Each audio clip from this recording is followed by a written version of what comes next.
Hello, and welcome to TRUCETALK, the podcast where we discuss how using the power of hypnosis can help us find congruence between the mind, the body, and the spirit as we explore the mind's potential and the intersection of psychology and spirituality on our quest for inner peace.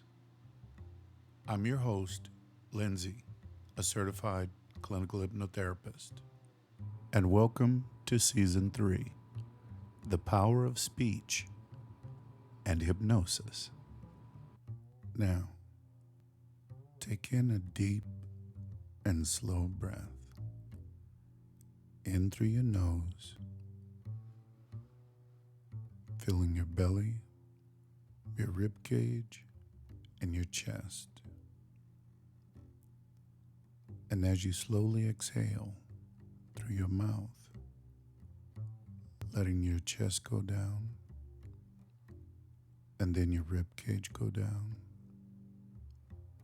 and then your belly go flat. Allow your eyes to close down and your lids follow your breath. With each exhalation, your eyes close down tighter, and you start to feel your body relax from your head to your toes, releasing any tension, any stress.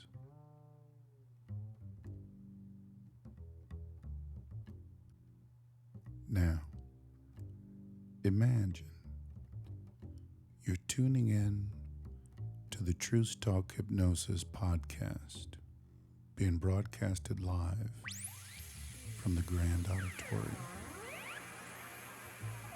And the soothing voice fills the room.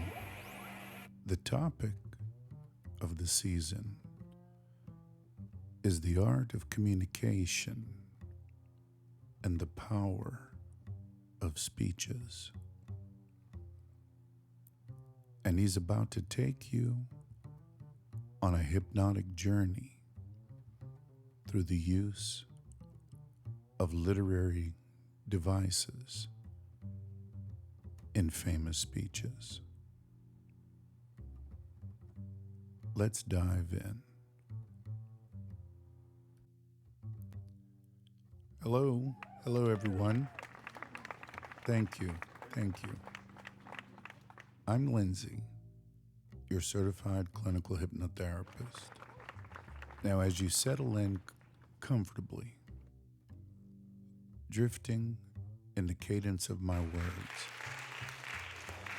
let's explore the landscape of language together. Picture, if you will, Martin Luther King Jr. standing before a sea of eager listeners. His voice, a metaphorical key, unlocking the dream of equality. He says, "I have a dream." And with each repetition, you feel the promise of freedom ringing louder in your ears. As we continue this journey, imagine Winston Churchill, his voice a rhythmic drum of defiance, declaring, "We shall fight on the beaches, each we shall," is a wave washing over you, instilling an unbreakable resolve. Now, let's shift to the vibrant imagery of John F. Kennedy's inaugural address. his alliteration. Man holds in his mortal hands, dances around you like a whispering breeze. Each word a delicate leaf touching your consciousness. Feel the power of Sojourner Truth's anaphora. Ain't I a woman? Each repetition is a gentle nudge, reminding you of the undeniable truth of her words. And as you listen, Malcolm X poses a rhetorical question. What do you call second-class citizenship? It hangs out in the air, a feather of thought landing softly upon the open minds of his audience.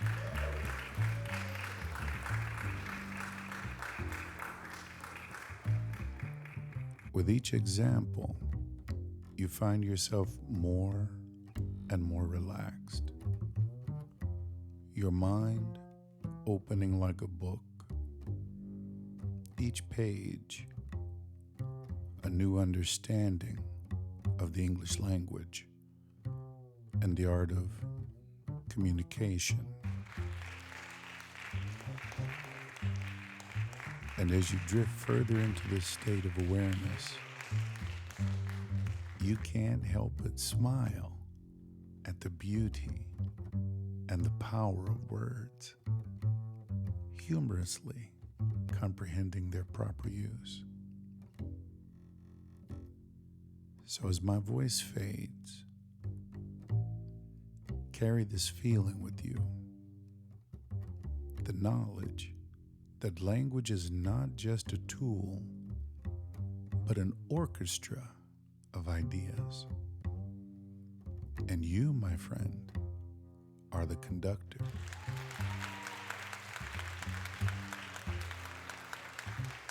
You see, traditionally, there are 8 parts of speech. Nouns, words that name people, places, things, or ideas, such as a cat or freedom. Pronouns, words that take the place of nouns, he or they. Verbs, words that express action or states of being. Run, is. Adjectives, words that describe nouns or pronouns.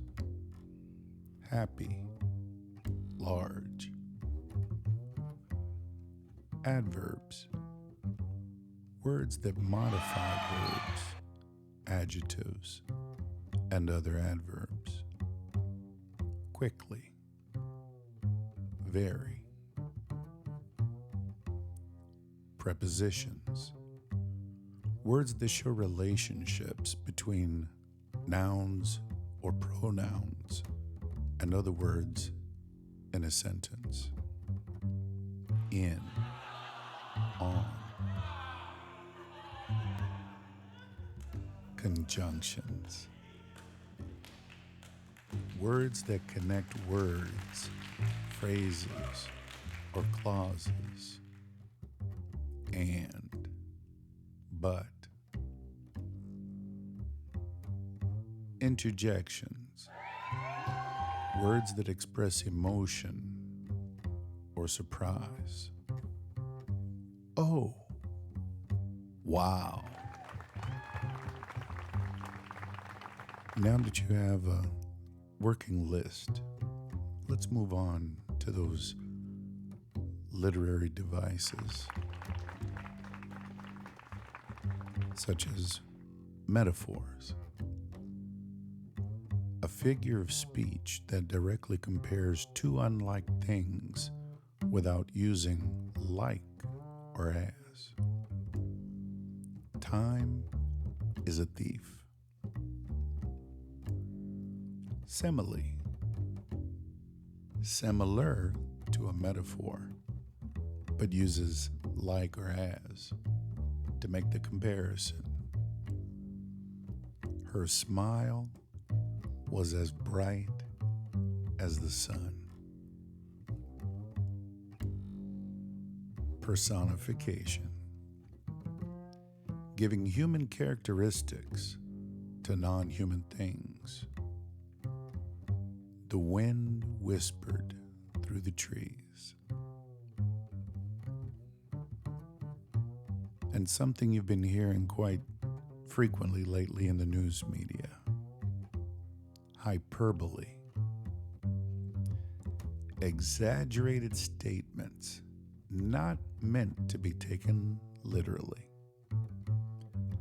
I'm so hungry, I could eat a horse. Or my Uncle Bozy fell off an airplane and was eaten by a cannibal. Alliteration. The repetition of the same initial consonant sounds in a series of words. She sells seashells by the seashore. Assonance. The repetition of vowel sounds in nearby words. The early bird catches the worm.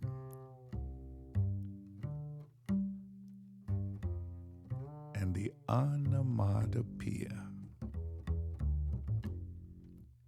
A word that imitates the sound it represents. Buzz. Click. Irony. A contrast between expectation and reality, often for humorous or emphatic effect. A plumber's house always has leaky pipes. Symbolism. Using symbols to represent ideas or qualities. A dove often symbolizes peace. Allusion.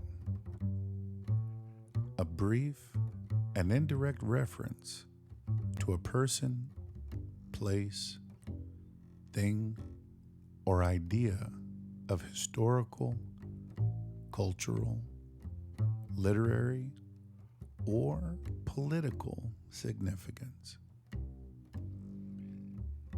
He was a real Romeo with the ladies. So you see, these devices are used by writers to enhance their writing and to convey very complex ideas in a more understandable and appealing way. They add depth and layers of meaning to their work, making it more engaging for the listener or the reader. Throughout history, many politicians and leaders have been known for their powerful use of language and literary devices in their speeches. However, I must note that discussing specific politicians and leaders can be sensitive. So instead of doing that and triggering someone, I'll instead discuss the types of literary devices commonly used in political speeches and their purposes. And then you'll be able to draw in your mind the person who said it best, and I'll provide clips and sounds from these speeches as we go along throughout the season. Anaphora, the repetition of a word or phrase at the beginning of successive clauses. We shall fight on the beaches. We shall fight on the landing grounds. Epistrophe, the repetition of a word or phrase at the end of successive sentences. And the government of the people, by the people, for the people.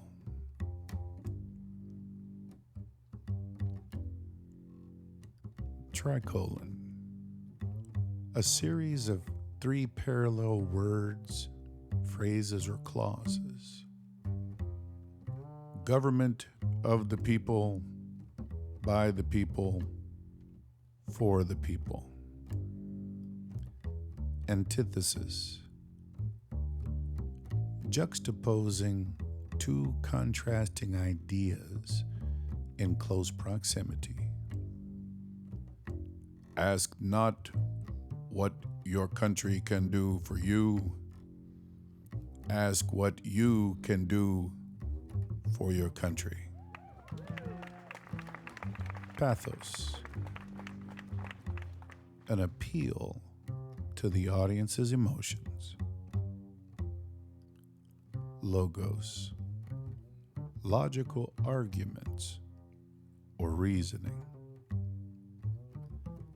And you now may also understand these devices are used to emphasize points, create rhythm, and make speeches more memorable. They can also evoke emotions, build trust, and persuade audiences. Now, while I'll not go too deep into naming specific individuals, it's safe to say that many well-known speeches throughout history have employed these techniques to great effect.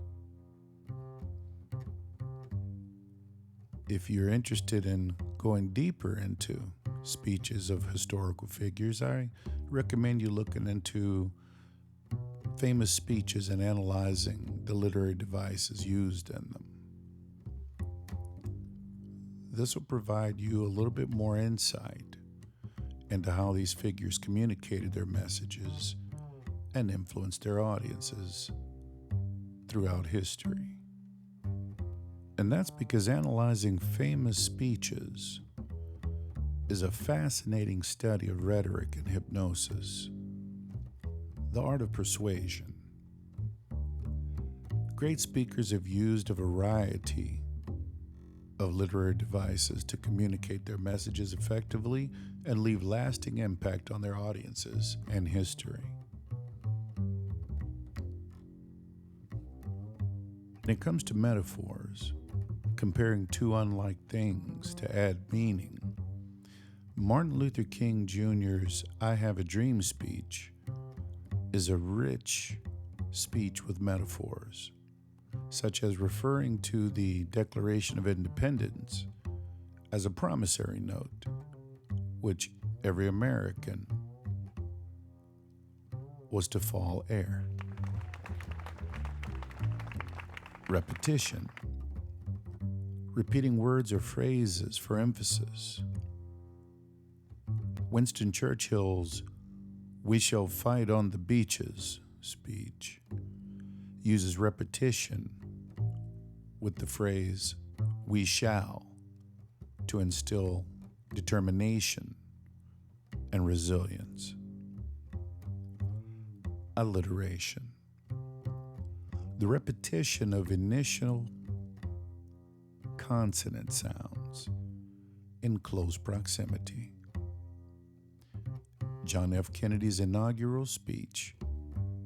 His address uses alliteration with phrases like man holds in his mortal hands to create a rhythmic and memorable effect.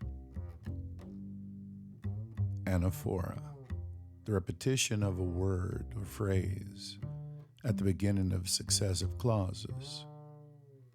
In her Ain't I a Woman speech, Sojourner Truth repeatedly uses Ain't I a Woman to emphasize the equality of all women. Rhetorical questions. Questions asked for effect with no answer expected. In his The Ballot or the Bullet speech, Malcolm X uses rhetorical questions like, "What do you call second-class citizenship?"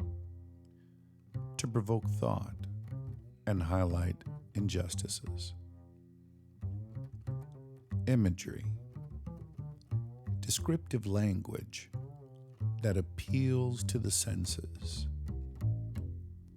In his farewell address, Dwight D. Eisenhower used imagery when discussing the military-industrial complex, painting a vivid picture of its potential influence. Parallelism.